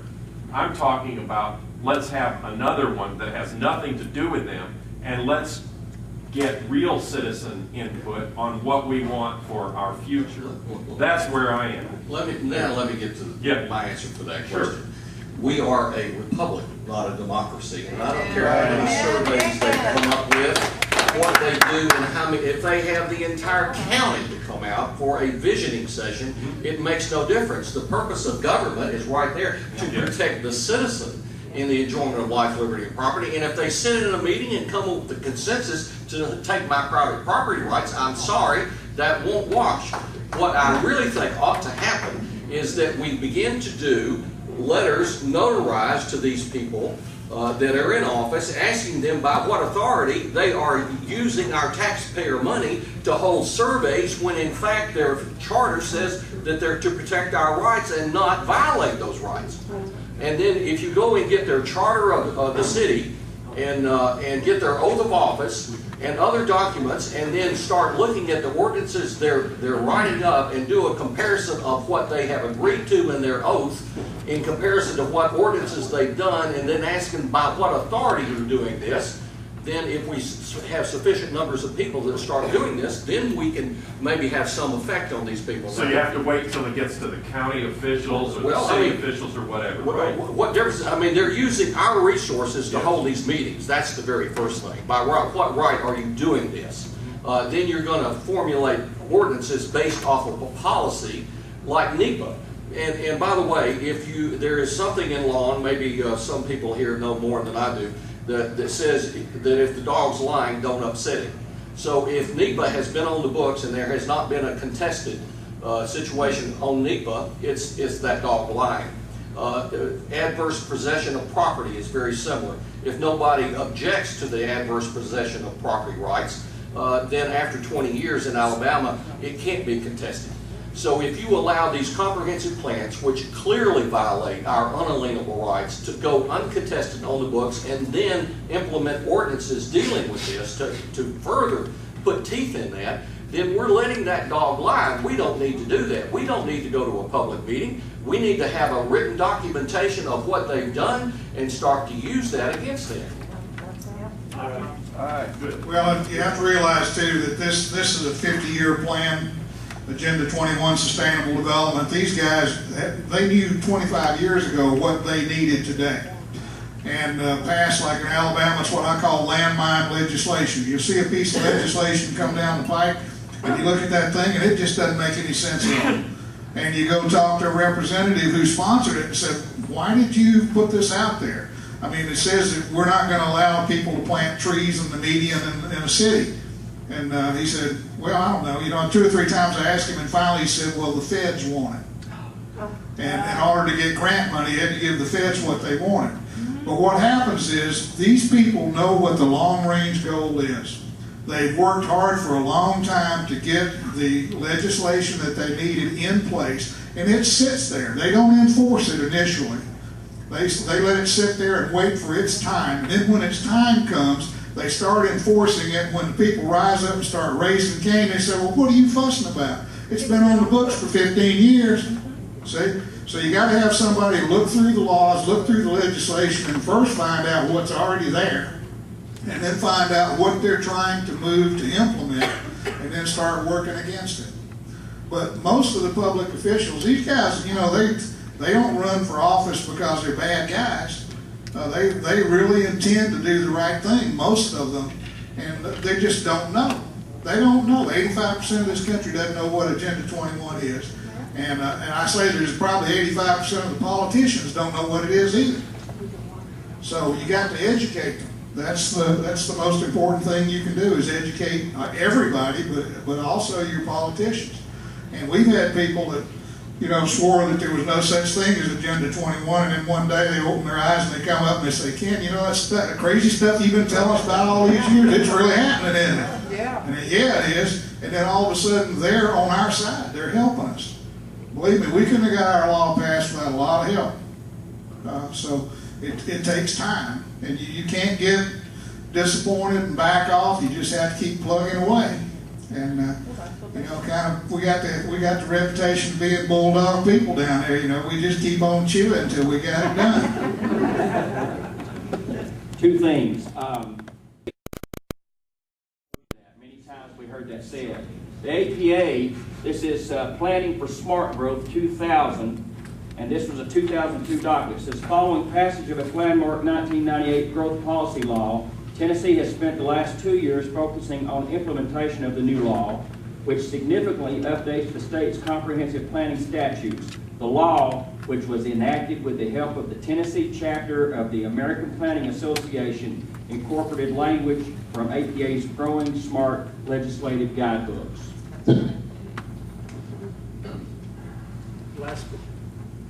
Last question. I really want to make a comment.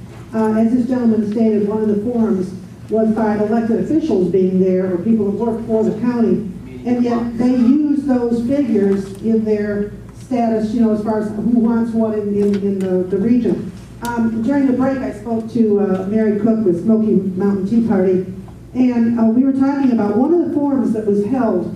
They came and took the kids out of school and did a forum with them. And Mary went up and asked these two gentlemen why they did that. And they said, well, we got a lot of good information from them. Well, these are kids that probably don't pay taxes and don't own property, so they have no idea what it means to people who are private property owners. And this is the type of information that we're getting, stating that people are for this regional mess that they're making for us. But, you know, we have to really start questioning them about where they're getting this information, because it's not from the normal taxpayer. Well, if you notice that thing where they were blowing people up and the pledge to the earth, they're working on our children. I mean, the public school system is just, it's just marinated in this stuff. And after we're gone, you know, unless we do something right now, the generations that follow us don't know what caused America to be founded, or what kind of life we led, or why we were even free. So we've got to educate people. These folks, these kids are being taught that there is no God but government, and that they're a citizen of the earth. They're not a citizen of Tennessee or the United States, they're a citizen of the earth. And all good things come not from God but from government. George has a question. Ma'am, I'll get to yours in just a minute. Go ahead, George. Well, that's the thing, we're pressed on time, so yeah. If George wants to make a statement or question, please do. Thank you. I just have one question. Who do you think is funding all of this program that's going on with Agenda 21?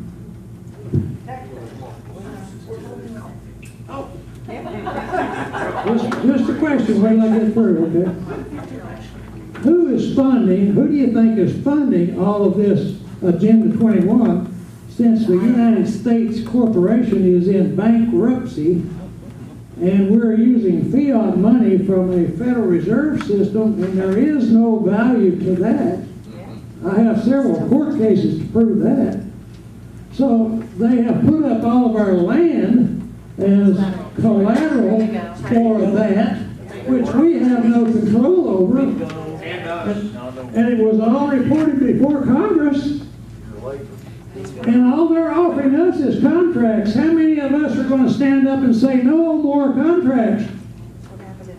Right. I'm saying no more contracts. No more contracts. Well, the truth of the matter is we're paying for it through either our taxation or when they print money. All it does, the more money that's in circulation and the less value the money that's out there has. Right now, an American dollar is worth what 7 cents was worth in 1933. And so when, like in Fannie Mae and Freddie Mac and all that stuff, when they made all these loans to people that couldn't pay them back and they didn't have assets behind it, the huge adjustment we had in the stock market was because they had to backtrack. They had no basis for the money that they put out there. So the question is, I mean, the answer is it's our money. God help us if people in this country ever begin to realize what a dollar is really worth. It's only worth what you think it is. And so economically and financially, we're in great peril. Okay, Ken and Dawn, if you want to wrap up, I've got a little statement to make, and then we'll be done. If you want to wrap up, finish it off, Ken, or you want me to? Go ahead. Well, let me say that as a people, we need to understand who we are. I've talked to several people about that, and then begin to use that to alleviate the problems that we're suffering. Whether or not we're able to overcome the situation we're in is not the question. As John Adams was asked about slavery during the war, before the war between the states, there was a rule on the Senate floor that you could not utter the word slavery. And so he had beat his head against that wall numerous times that day. And the guy asked him, well, why do you keep doing this? You know that you're not going to change anything. He says, duty is mine. Results belong to God. That's right. So, you know, we have a responsibility. At some point, we're going to stand before that throne, and we're going to answer for what we did or didn't do. Yes, sir. And that's how I want to wrap it up and leave it with you. Thank you. Well, no Montana Cowboy. world is run by those who bother to show up.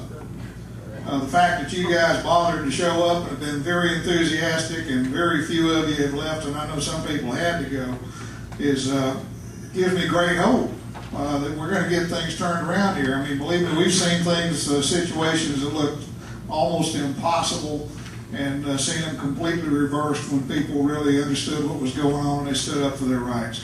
Because, no more than 7% of the population ever takes part in the political process. 7% of Russia was in the Communist Party. 7% of China was in the Communist Party. Guess how many people are actively involved in the United States in one party or another? About 7%. So a small number of people, if they're the activists, can make a huge difference in how things go. You guys bother to show up. If you keep bothering to show up and you keep educating yourself and you keep moving forward, you can whip this thing. I guarantee you. I wouldn't have driven up here if I thought it was a wasted trip. So thank you for coming, and I really appreciate it.